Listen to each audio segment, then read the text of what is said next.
स्तोत्र संहिता 34.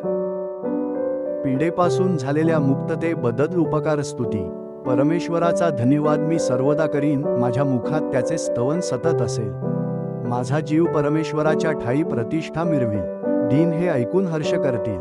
तुम्ही माझ्याबरोबर परमेश्वराची थोरवी गा, आपण सर्व मिळून त्याच्या नावाची महती वर्णूया. मी परमेश्वराला शरण गेलो आणि त्याने माझा स्वीकार केला. त्याने माझ्या सर्व भयांपासून मला सोडवले. ज्यांनी त्याच्याकडे पाहिले ते प्रकाश पावले, त्यांची मुखे लज्जेने कदापि काळवंडणार नाहीत. या पामराने धावा केला आणि परमेश्वराने तो ऐकला आणि त्याच्या सर्व संकटांतून त्याला सोडवले. परमेश्वराचा दूत त्याचे भय धरणाऱ्यांसभोवती छावणी देतो आणि त्यांचे संरक्षण करतो.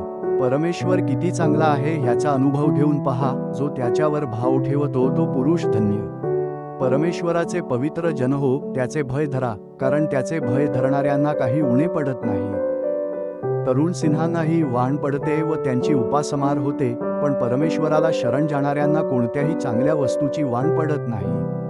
मुलांनो, या माझे ऐका, मी तुम्हाला परमेश्वराचे भय धरायला शिकवीन. सुख भोगावे म्हणून जीविताची इच्छा धरणारा व दीर्घायुष्याची इच्छा धरणारा असा मनुष्य कोण? तू आपली जीभ दुर्भाषणापासून व आपले ओठ कपटी भाषणापासून आवर. वाईटाचा त्याग कर व बरे ते कर. शांतीच्या प्राप्तीसाठी प्रयत्न कर व तिचे अवलंबन कर. परमेश्वराचे नेत्र नीतिमानांकडे असतात, त्याचे कान त्यांच्या हाकेकडे असतात. वाईट करणाऱ्यांची आठवण सुद्धा पृथ्वीवर राहू नये म्हणून परमेश्वर त्यांना विन्मुख होतो. नीतिमान धावा करतात, तो ऐकून परमेश्वर त्यांना त्यांच्या सर्व संकटांतून मुक्त करतो. परमेश्वर भग्नहृदयी लोकांच्या सन्निध असतो, अनुत्त मनाच्या लोकांचा तो उद्धार करतो.